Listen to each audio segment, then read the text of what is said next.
El movimiento obrero, ya dijimos, criticó fuertemente a la burguesía nacional por asociar la productividad con mayor esfuerzo humano y que todo eso hubiera sido únicamente en beneficio de los empresarios. Ya habíamos hablado de lo que eran las distintas contradicciones, los roles que existen tanto en el pueblo como en cualquier movimiento popular, y que son la fuerza de la restauración, es decir, que quieren sacar los pies del plato del movimiento nacional, o sea, piensan que la transformación fue demasiado lejos y que hay que pararlo un poquito e ir revirtiéndolo para equilibrar la gobernabilidad, para que no se nos caiga de las manos y los sectores que están siendo perjudicados por ese proceso no volteen ni hagan un golpe de Estado.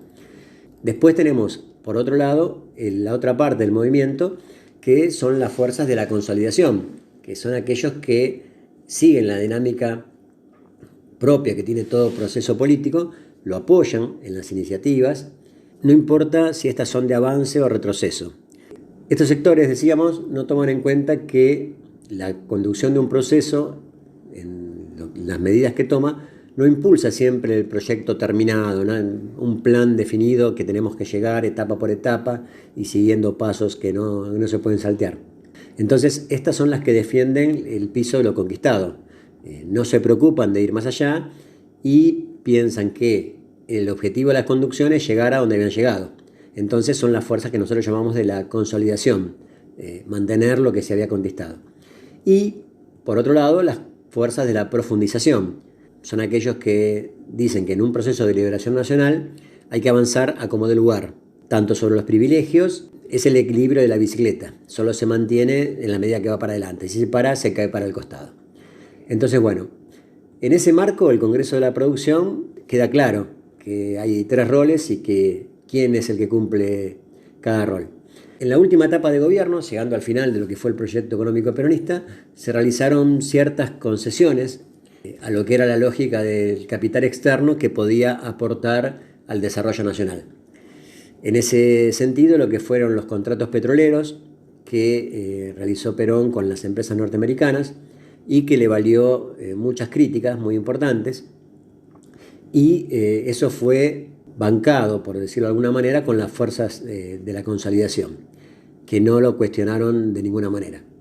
Pensaron que eran medidas positivas y, en cambio, las fuerzas de la profundización fueron más duros, más críticos. Fue un contrato con la Standard Oil de California que, como corresponde, pese a que algunos dicen que era una dictadura, el Poder Ejecutivo sometió a la aprobación del Congreso. Y entonces se contrataba con esa compañía un contrato de locación de servicios para la extracción de petróleo. En ese negocio entraba YPF mediante el pago de un porcentaje de beneficio justo, eso es lo que dice Perón en su libro.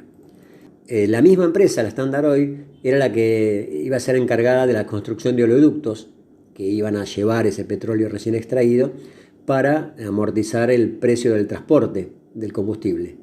Esos son los contratos inadmisibles que dicen algunos, los críticos, que era la entrega del petróleo al extranjero.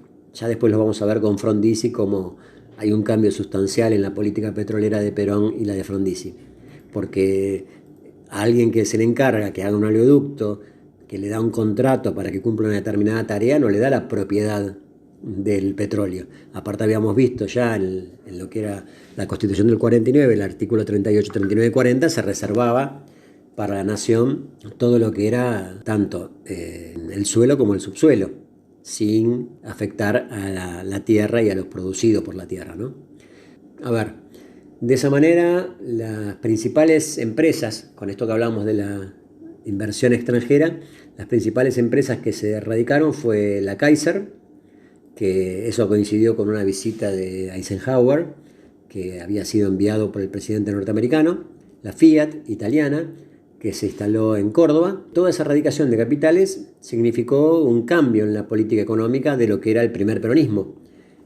No conformó a las empresas nacionales y tampoco a las empresas internacionales, que decían que era poco para garantizar sus intereses, sobre todo teniendo en cuenta que estaba vigente la Constitución del 49. El crecimiento industrial, fundamentalmente, lo que relevó fue la insuficiencia de la producción de energía para sostener tasas de crecimiento y también la escasez de petróleo pero también los derivados del petróleo, todo lo que eran productos químicos, petroquímicos y sobre todo metales básicos, porque la minería todavía no estaba muy desarrollada. Ahí podemos decir que el límite que se impuso al desarrollo nacional por esa falta de capital, tanto por factores internos como externos, solo se podía haber obtenido profundizando el proyecto político. Y ahí podemos citar a Galasso, que dice textualmente: en la Argentina de los años 50, esa masa de riqueza solo puede obtenerse avanzando mucho más sobre la propiedad de la clase privilegiada. Es decir, ya no afectar parcialmente la ahora disminuida renta diferencial, sino apropiarla totalmente y aún más, avanzar sobre propiedades, capitales financieros, rentas, etc. Ahí está bien definido lo que era el rol de los que propugnaban por la profundización. El techo del cual hablamos se había tocado en el año 49, cuando los porcentajes de reparto del PBI alcanzaron un pico, y que fueron un 56% aproximadamente, 56 y algo, para los trabajadores y un 43%, la diferencia de eso, para el capital. Y ahí podemos decir que en ese marco de recambio de la estructura, en ese momento frente a un sector clave, que era la arquitectura agroexportadora, que era el motor de la historia de la dependencia, y ahí fue donde el gobierno peronista encuentra un límite, no lo toca, llega hasta ahí y no avanza un poco más, que también es lo que se le critica mucho. Por lo que había pasado en los gobiernos anteriores, había basado la expansión en la industria liviana y en los primeros intentos de lo que era el desarrollo pesado. Entonces el sector terrateniente solo pierde en forma coyuntural, se podría decir, las ganancias. Lo que no se pierde es su país. Acuérdense que no habíamos tocado lo que era la producción de la tierra con la Constitución del 49. Entonces el sistema capitalista se confeccionó sobre esa base. Apoderarse de lo que era ese motor hubiera sido trasladar el eje antiimperialista hacia otro anticapitalista. Entonces ahí era donde se encontraba un punto, porque si no lo que se planteaba era avanzar hacia el socialismo a través de medidas económicas, y lo que no se veía en ese momento era la correlación de fuerzas políticas. Ahí podemos citar también a otro autor, Carlos Flaxman, que dice que lo que le faltó al campo popular en ese enfrentamiento no fue reducir sus filas adoptando la bandera del socialismo. En 1955, con la mitad del país en contra, el campo popular no pudo sostenerse en el gobierno. Lo que le faltó fue una política para ganar las capas medias, evitando que sirvieran de furgón de cola a la oligarquía como lo hicieron. Con esto más o menos llegamos a lo que era el proyecto económico peronista, y para hacer un pequeño repaso podemos decir que dentro del proyecto económico peronista lo principal era la subordinación de la economía a la política. Recordemos la frase de Perón: la economía nunca es libre, o la controla el Estado en beneficio del pueblo, lo hacen los grandes consorcios en perjuicio de este. Y dentro del proyecto económico, los grandes hitos fueron el plan quinquenal, el primero, del 47 al 51, que motorizó la industria liviana y que produjo pleno empleo. El impulso de la demanda por aumento del salario real, que hizo crecer el mercado interno y aumentó el consumo en un 20%. Esto llevó a que la producción, en base a eso, también se aumente en un 30% y se haya duplicado en el trienio 1945-1948 la inversión.